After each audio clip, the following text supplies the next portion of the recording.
ghosts, ghouls, and things that go bump in the night. I hope you all have had an enjoyable holiday season. You know, whenever I'm feeling stressed or if I need an idea and nothing is coming to me, I always tell myself to take a break and shower. I don't know about you guys, but some of my best thoughts come to me as shower thoughts. There's got to be some science behind that somewhere. If somebody knows why, send me an email. I'd appreciate it. But anyway, this story that was sent in to me has made me reevaluate my stance on shower thoughts. So, why don't you sit back and listen in to I Used to Shower in the Dark. I picked up a few odd habits during my teen years. For instance, I always preferred sleeping on the living room love seat instead of my decent enough full-sized bed, which was a lot better at holding my 5'11" self. Doesn't sound that extraordinary, right?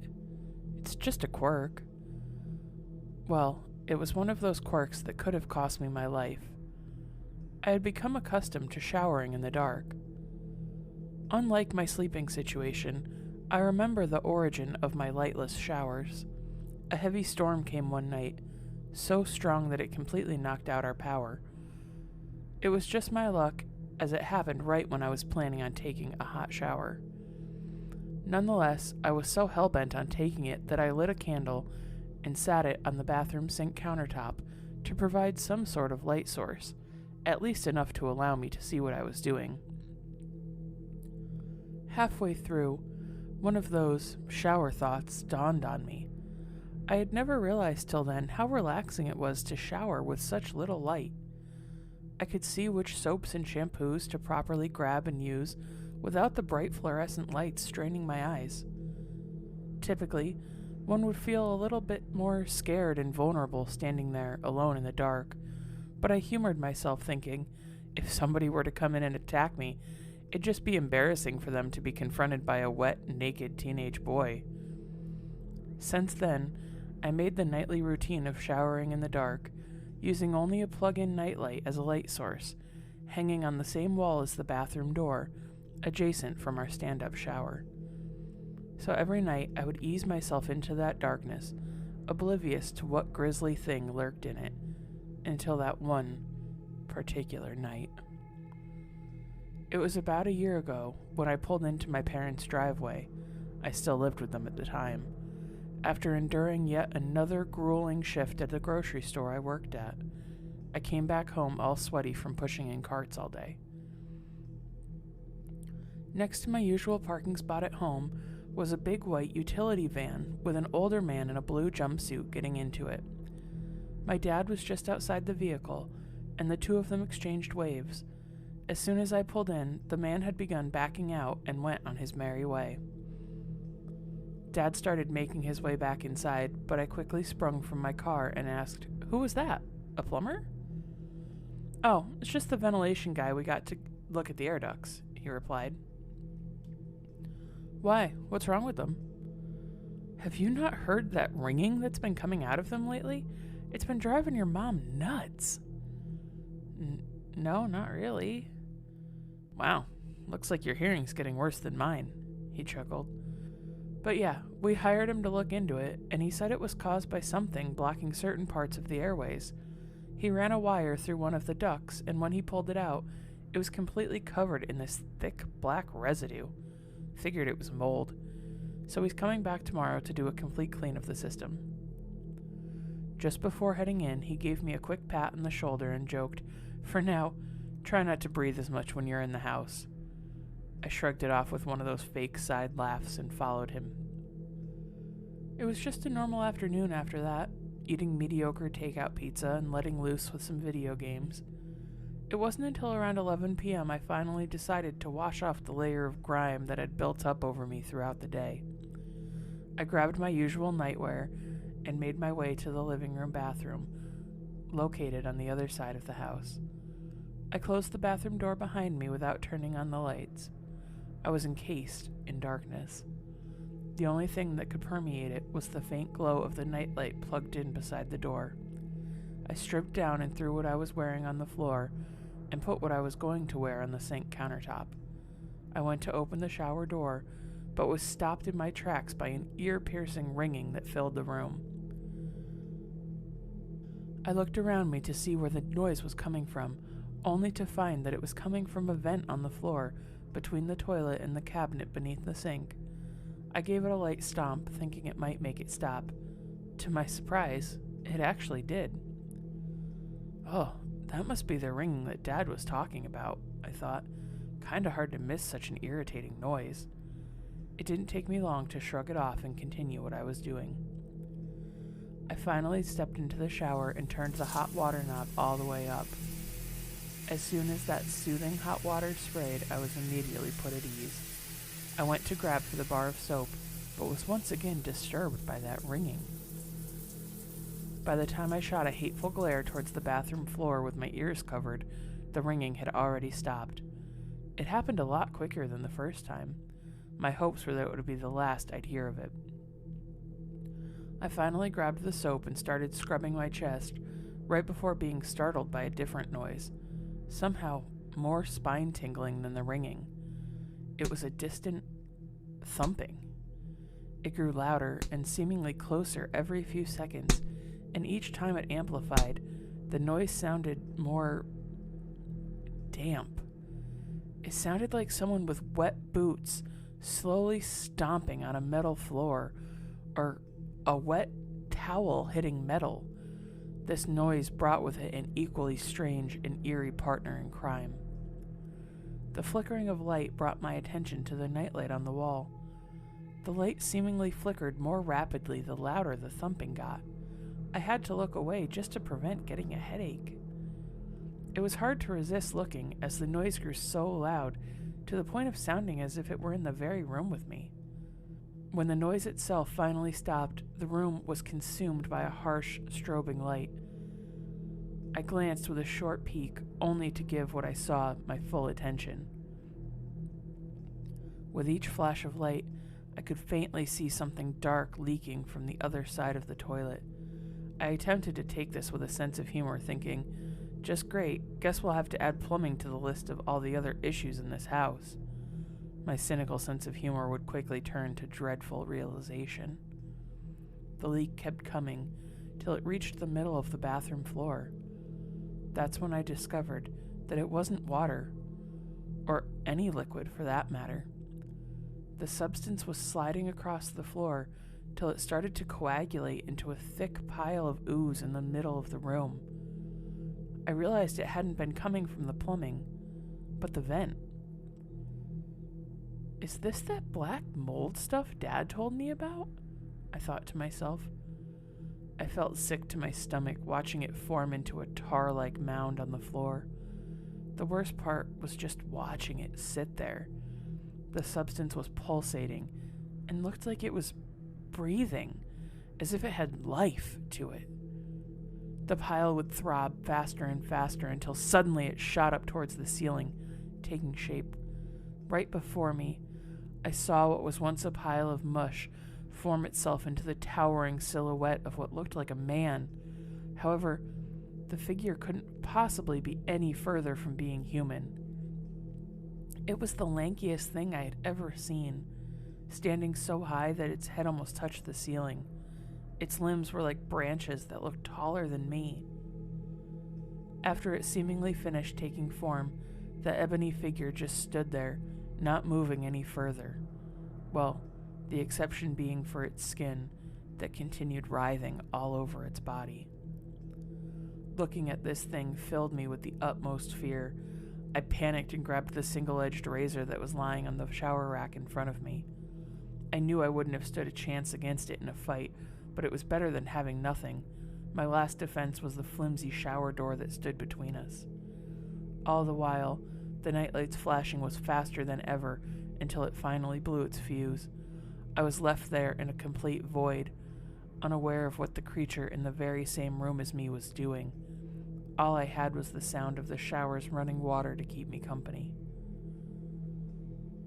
Have you ever been so scared that everything around you goes absolutely silent? At that moment, I felt completely deaf and held on to the comfort of the sound of the water sprinkling. After a few of the longest seconds of my life, the darkness was penetrated by 2 orbs of pure white light, except the bright orbs protruded nothing else in the room. I was left staring into complete darkness with only 2 motionless circles of white. The circles continued to grow, bigger and brighter until it was almost blinding. My eyes adjusted and I was able to make them out again. Their light reflected from off the shower door pane, exposing the long, dark oval they were attached to. I can only assume this was the creature's head. The orbs of light then aimed at where the door's handle would be. My heart almost exploded out of my chest when I heard it grab hold of something. Slowly, the door creaked open. I could feel the much colder air of the rest of the house sweep in, sending chills up my spine. The creaking stopped as the shower door was left completely wide open. Those soul-piercing white orbs were all that stood before me. I grasped the razor tightly and held it up against my chest, but I couldn't confront the creature and instead closed my eyes and turned away. I knew if I looked at it any longer, every ounce of me would burst out with terror. Even with my eyes closed, I could feel something coming closer to me, presumably its monstrous hand. It's like that feeling you'd get if you were walking alone, but knew that someone or something was following you. Sure, you can't see them, but every part of you knows they're there. Its presence felt so close that I'm surprised I didn't already feel it touching me. I thought it was the end for me, but just when I thought I was taking my last breath, I was shaken by a painful screeching that followed after a quick hiss. The bright orbs shot back as the creature continued wailing in agonizing pain. The water, I thought. That hissing it made a second ago must have come from it coming in contact with the water. Maybe it can't touch it, like it burns it. A newfound confidence came over me as I swapped my razor for the shower head that could convert into a handheld. I switched to the power spray setting and aimed it at the creature. I could tell it made contact when the room was consumed by the loud mixture of sizzling and painful screeching. I still couldn't make out its movement, but I could see its pure white eyes flailing to and fro. But giving out one last room-shaking wail, the creature burst through the bathroom door. The light from outside exposed the black creature's escape. I could still hear its cries, but they gradually became more faint until I could hear them no more. Now being able to see, I put the shower head back on the wall and darted to the bathroom door to slam it shut. This task was a challenging one since it had been knocked off one of its hinges. Nonetheless, I made sure the door was locked tight to the best of my abilities. I ran back to the shower, swinging its door behind me. I quickly turned the water off and then sat there all bunched up on the damp shower floor. It would make for my refuge for the rest of the night. The next day, I was awakened by a morning light shining beneath the bathroom door. Actually, I can't really say I was awakened when I never really went to sleep to begin with. Cramping, I slowly stood back up and exited the shower. At this point, I was dry enough, so I threw on my boxers and t-shirt. I slowly crept out of the bathroom and examined my surroundings. I immediately noticed the trail of black smudges tracking across the living room floor. I didn't dare to touch them. I started following the trail until I was interrupted by the doorbell ringing. I made my way to the front door of the house, and when I opened it, I was greeted by a couple of men in black suits and sunglasses, one in front of the other. I could have sworn the man behind the first looked just like the ventilation man that was in the house the afternoon before. "Morning, son," said the man in front. "Are your parents home?" Yeah, give me a second," I replied. I stepped away from the door and yelled up the stairs nearly right beside me. "Mom!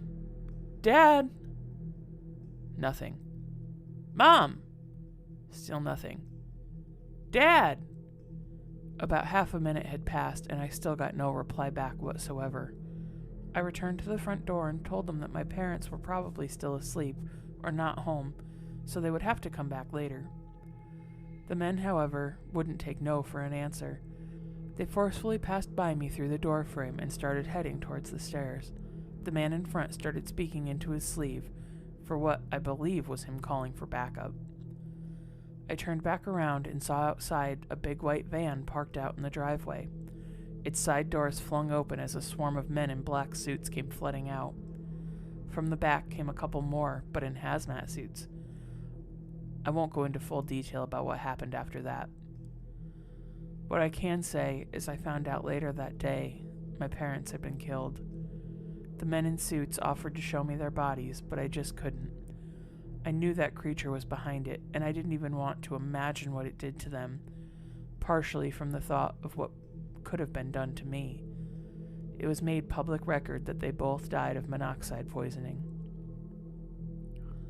A week after the incident, I was put into a foster home in the same city. I stayed there until I was finally old enough to give my goodbyes and move as far away from there as possible. I haven't seen that creature or the men in suits again since that day, and I hope to keep it that way. Since that night, I always make sure the bathroom light is on whenever I take a shower. Now that I live alone, I even take the liberty of turning on every light in my apartment when I take one. I've seen firsthand the type of things that lurk in the dark. And that, listeners, was the tale I used to shower in the dark. It's enough to give you shivers, huh? Makes me rethink my stance on showering without the lights on. Have you ever seen a creature like this? If so, why don't you send me an email about it at hauntedhorrorstorian@gmail.com, or you can find me on Facebook at Haunted Horrorstorian Podcast and talk to me there. I'm afraid that's all we have for this week.